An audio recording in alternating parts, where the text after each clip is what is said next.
Hello my dear students, हम लोग आ गए हैं हमारा थर्ड चैप्टर लेकर क्लास 10th का। हमारा थर्ड चैप्टर ये किसका, हिस्ट्री का है हमारा ये। ठीक है, इस चैप्टर में क्या पढ़ोगे, आप पढ़ोगे the making of world global, यानी कि जो हमारा संसार है वो ग्लोबल कैसे हुआ, यानी कि वो एक दूसरे से कनेक्टेड कैसे हुआ, यानी कि हमारे देश को हमने कनेक्टेड कैसे बनाया। यानी कि ग्लोबलाइजेशन की बात करता है। ग्लोबलाइजेशन क्या होता है, वैश्वीकरण, यानी कि हमारा जो ट्रेड है, व्यापार है या कोई भी चीज है वो एक जगह से दूसरी जगह कैसे पहुंचे उसके बारे में बात।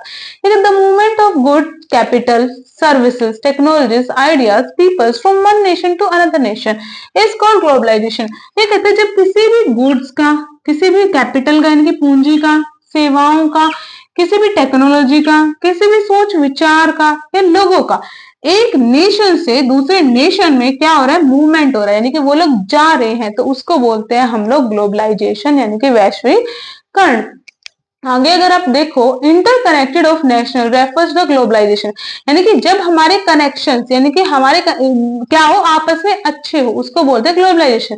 जैसे अगर हमारे अमेरिका, हम लोग अमेरिका जा सकते हैं और इंडिया वाले अमेरिका वाले इंडिया आ सकते हैं और इंडिया वाले अमेरिका जा सकते हैं, चाहे वो ट्रेड में हो, चाहे वो लोगों में हो, चाहे वो किसी भी चीज में हो, तो वो क्या है, वो है आपका ग्लोबलाइजेशन, यानी कि आपस में कनेक्ट होना किसी चीज का, वो कहलाता है ग्लोबलाइजेशन। एग्जाम्पल के तौर पे बोलता है in the modern world we are well connected across nation, ये कहता है हमारे आज के टाइम में हम लोग बहुत अच्छी तरह से कनेक्टेड है, जुड़े हुए। जैसे मैंने आपको बोला, हम लोग प्लेन के थ्रू इंडिया से कहाँ जा सकते हैं, ऑस्ट्रेलिया जा सकते हैं और ऑस्ट्रेलिया से इंडिया भी आ सकते हैं।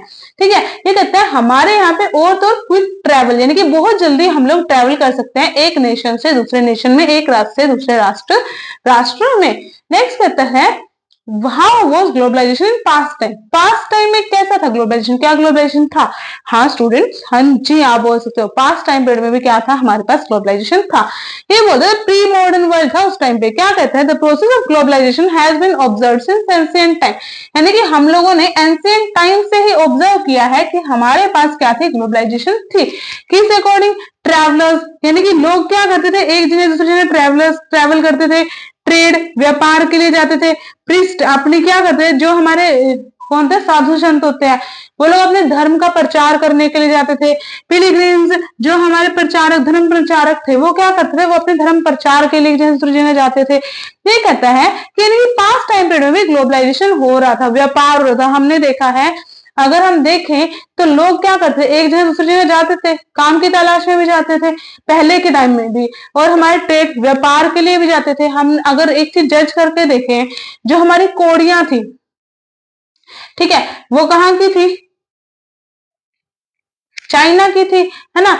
वो चाइना से अदर कंट्रीज में कैसे पहुंची, हमारे ग्लोबलाइजेशन के थ्रू ही पहुंची, क्योंकि सोर्सेज से इसीलिए पहुंची। ठीक है, आगे बोलते हैं सिल्क रूट, वहां उस टाइम पे ऑब्जर्व किया गया कि सिल्क रूट जो था, सबसे बड़ा सोर्स वही था ग्लोबलाइजेशन का। आपका क्या बोलते हैं, सिल्क रूट ही सबसे बड़ा आपका सोर्स था, किस चीज का, ग्लोबलाइजेशन का, यानी कि वैश्वीकरण का, यानी कि एक जगह से दूसरी जगह जाने का। ये कहते थे silk route are the prime source of pre modern trade, यानी कि जो हमारा सिल्क रूट है वो क्या था, प्राइम सोर्स है, यानी कि सबसे पहला सोर्स था आपका प्री मॉडर्न ट्रेड का, यानी कि जब वो एक जगह से दूसरी जगह जाकर क्या कर रहे हैं, व्यापार कर रहे हैं उस चीज का। These were the diverse network of ancient trade route, ये कहते हैं ये एक बहुत डाइवर्स यानी कि फैला हुआ नेटवर्क था, जो क्या था, जो हमारा पुराने टाइम का ट्रेड रूट बोला जाता है। अब एक चीज और आपके दिमाग में है कि मैम इसका नाम सिल्क रूट ही क्यों पड़ा, कुछ और भी तो बोल सकते थे। अगर आप देखोगे ना स्टूडेंट, अगर आप चैप्टर में स्टडी करोगे तो आपको क्या मिलेगा कि उस समय पे, उस एंशिएंट टाइम में जो चाइना था ना, चाइना क्या कर रहा है, चाइना सोल हमारा प्रोड्यूसर था किसका, सिल्क का, यानी कि चाइना ही सिल्क को प्रोड्यूस करता था सिर्फ, और उस रूट से सबसे ज्यादा क्या होते थे, सिल्क का ही ट्रेड होता था, सिल्क का ही व्यापार होता था, और इसीलिए उस रूट का नाम क्या नाम पड़ा, सिल्क रूट। कहां से, ध्यान रखोगे, चाइना ही सबसे बड़ा हमारा क्या था, सिल्क का प्रोड्यूसर था, और उसके बाद हमारा सिल्क ही क्या होता था, उस रूट से सबसे ज्यादा ट्रेवल करता था, इसलिए उसको क्या बोला जाता है, सिल्क रूट बोला जाता है। आगे आपको ये बोलता है ये कहता है आपके पास silk route connected various regions. ये कहता है बहुत सारे रीजन है कि बहुत सारे एरिया से वो कनेक्टेड था। कौन कौन से हो गए आपके पास?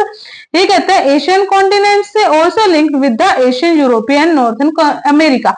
ठीक है, ये कहते हैं जो सिल्क रूट है ना स्टूडेंट्स, वो हमारे क्रिश्चियन एरा से पहले से यानी कि 15th सेंचुरी, याद रखो क्रिश्चियन एरा के आने से पहले से आपका क्या था? आपका सिल्क रूट था। अब एक चीज और स्टूडेंट, सिल्क रूट सिर्फ और सिर्फ ट्रेड के लिए यूज नहीं होता था। सिल्क रूट में ट्रेवलर्स जाते थे, ट्रेडर्स भी जाते थे, बट वहां पे जो हमारे प्रीस्ट थे यानी कि मंत्री थे, वो लोग भी, मंत्री बोलो सॉरी संत थे, वो लोग भी क्या करते? वो लोग भी ट्रेवल करते थे अपने धर्म को क्या करने के लिए? बढ़ाने के लिए, लोगों के दिमाग में, लोगों के मन में उनके धर्म के प्रति अच्छी भावनाएं जगाने के लिए। ये तो हो गई बात। अब जब बात करें सिल्क रूट की, अब एक चीज है, ऐसा तो नहीं है अगर एक जगह से हम दूसरी जगह ट्रेवल कर रहे हैं तो सिर्फ और सिर्फ हम लोग व्यापार के लिए, जब आप व्यापार के लिए ट्रेवल कर रहे हो तो आप लोग साथ में क्या करोगे? अपने थॉट्स भी लेके जाओगे, अपने आइडियाज लेके जाओगे, है ना?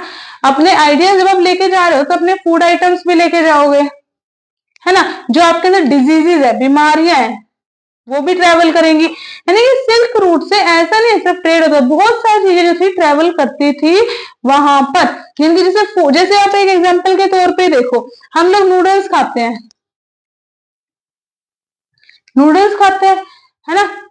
जो नूडल्स खाते हैं कहीं पे उसको क्या बोलते हैं? कहीं पे उसको स्पैगेटी बोल रहे हैं, कहीं पे कुछ लोग कुछ बोल रहे हैं और कहीं पे कुछ लोग कुछ बोल रहे हैं। तो उस चीज में ये बात करता है स्टूडेंट कि हमारा जो सिल्क रूट था सिर्फ और सिर्फ आपका क्या नहीं करता? आपका ट्रेड को ट्रेवल नहीं करवाता, बहुत सारी चीजों को ट्रेवल करवाता है। ओके स्टूडेंट्स, आज का सेशन यहीं तक रखते हैं। आई होप आपको वीडियो पसंद आई होगी। अगर आपको वीडियो पसंद आई है तो प्लीज मेरे चैनल को सब्सक्राइब करें, वीडियोस को लाइक करें और कमेंट करना ना भूलें। आप कमेंट में कोई भी क्वेश्चन मेरे से रेज कर सकते हैं कि मैम ये चैप्टर हमें समझ नहीं आ रहा, प्लीज ये चैप्टर दोबारा समझा दीजिए, ये क्वेश्चन हमें नहीं आ रहा, हमारे एग्जाम पॉइंट ऑफ व्यू से हमें इंपॉर्टेंट लग रहा है, तो प्लीज ये क्वेश्चन हमें बता दीजिए। तो मैं आपकी पूरी पूरी हेल्प करने की कोशिश करूंगी स्टूडेंट्स, ठीक है? Okay, thank you, have a nice day.